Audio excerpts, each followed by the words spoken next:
বিসমিল্লাহির রহমানির রাহিম। আসসালামু আলাইকুম। আশা করি সবাই ভালো আছেন, যে যেখান থেকে আমার ভিডিওটা দেখবেন। আলহামদুলিল্লাহ আমিও ভালো আছি। তো আজকের ভিডিওটা সকাল থেকে শুরু করলাম। সকালে উঠে বাচ্চাদের জন্য স্যুপ তৈরি করছিলাম। তো রেডিমেড স্যুপের যে প্যাকেটগুলা, সেই স্যুপের প্যাকেট হালকা একটু নর্মাল পানিতে গোলাই চুলার উপর দিয়ে আমি আবার একটা ডিম ফেটাই দিচ্ছিলাম স্যুপের মধ্যে, তাহলে একসাথে দিই। আমার সকালে উঠে নিজে ফ্রেশ হয়ে সর্বপ্রথম বাচ্চাদেরকে আগে খাওয়াই, তাদেরকে খাওয়ানোর পর গেছে বাকি কাজগুলো করি। তো ভিডিও শুরুতেই বলে নিতে চাই, আমার ভিডিওটি যদি ভালো লেগে থাকে অবশ্যই লাইক, কমেন্ট, শেয়ার করবেন এবং সাবস্ক্রাইব করে আমার চ্যানেলটার পাশে থাকবেন। তো এখানে স্যুপ করে নিলাম বাচ্চাদের জন্য, করে যে ডিমগুলাই দিচ্ছিলাম।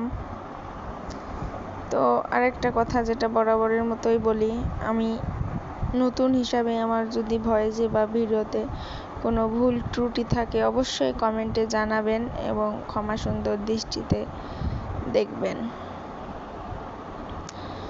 তো স্যুপ করার পরে যে স্যুপটা আমার অলরেডি রেডি হয়ে গেছে। এখানে বাচ্চাদেরকে এখন খাওয়াই দিলাম, দিয়ে আমি নাস্তা তৈরি করলাম আমার জন্য। ওদেরকে যে এখানে বাটিতে ঢেলে ওদেরটা রেডি করে দিয়ে আমি চলে গেলাম আমার নাস্তা করতে। তো আমি এখানে রুটি ছিল, ডিম ভাজা, তারপর তেলানি ভাত। আমরা গ্রামীণ ভাষায় যেটাকে তেলানি ভাত বলি। তো আমি সকালবেলা ভাতটাই পছন্দ করি, রুটি খাই না। তো ভাত খাইলাম, আর আমার আম্মুরা সাদা আটার রুটি খাই, আমি লাল গমের কাঁচা রুটি খাই। আব্বু দাঁতের জন্য সিদ্ধ রুটি খাই, এই জন্য আমি রুটি খাইতে পছন্দ করি না। এখানে আসলে আর ওই রুটি খাওয়া হয় না, ভাতই খাওয়া হয় বরাবরের মতন। তারপর মাঝে ওর আব্বু আসছিল, তো কেক খাইতে চাইছিল আমার বড় মেয়ে, কেক নিয়ে আসছিল। তারপরে এই যে দুপুরে রান্না বান্না, আজকে দুপুরে রান্না বান্নায় মাছ ছিল, কচু দিয়ে এক জায়গায়, ভাত, একটা সবজি ছিল। তারপরে ক্যামেরা ধরিনি, বিকালবেলা ঘুম থেকে উঠে বাচ্চাদেরকে রেডি করে বাইরে নিয়ে গেলাম। তো ওরা যে এখানে কলের কারে পানি ছিল না, তো কল টানছিল আমার ছোট মেয়ে, বড় মেয়ে দুইজনা। ছোটটা খুব আকর্ষণীয় দেখছিল যে আসলে জিনিসটা কি হয়।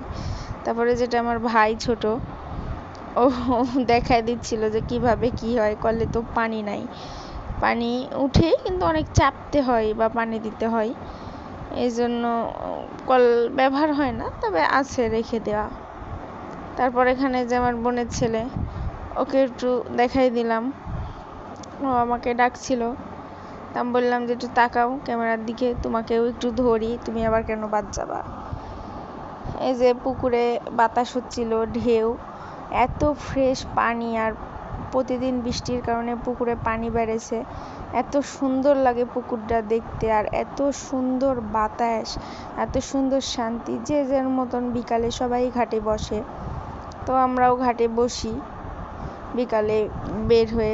আজকের বিকালটা আসলে অন্যরকম সুন্দর লাগছিল, ভিউটা খুবই সুন্দর পুকুরের ছিল, চারিদিকে শুধু পানি থই থই করছিল, আর পানিগুলো এত টলটলে, দেখেন পানিতে পুরো সব কিছু দেখা যাচ্ছে, চারিদিকে সবুজ। আমার মেয়ে আবার এখানে একটু হাত ধুচ্ছিল, দিয়ে দাঁড়াইলো। আমি আবার বারণ করছিলাম যে ভরা পুকুর, ওখানে যেও না, পুকুরে বাচ্চাদেরকে না করাই ভালো। তবে এই পুকুরে যে অনেক পানি বেড়েছে, অনেক প্রায় ওভারফ্লো। আরও যদি 2-1 দিন বৃষ্টি হয় তাহলে উপরে উঠে আসবে, তখন আরও বেশি ভালো লাগে দেখতে। তো এরপর আবার আমার ভাই গেল, ওরা ওখানে খেলা করছিল, দাঁড়াচ্ছিল পুকুরের সামনে। আমি দাঁড়াও, পুকুরটা আসলে আজকে অন্যরকম সুন্দর লাগছিল, পুকুরের ভিউটা আসলে আজকে অন্যরকম সুন্দর দেখতে লাগছিল। তো ওরা ওখানে পোজ দিচ্ছিল। তো আজকের মতো ভিডিওটা এই যে ঘাটে বসে বসে শেষ করলাম। সবাই ভালো থাকবেন, সুস্থ থাকবেন, আমার জন্য দোয়া করবেন। আল্লাহ হাফেজ।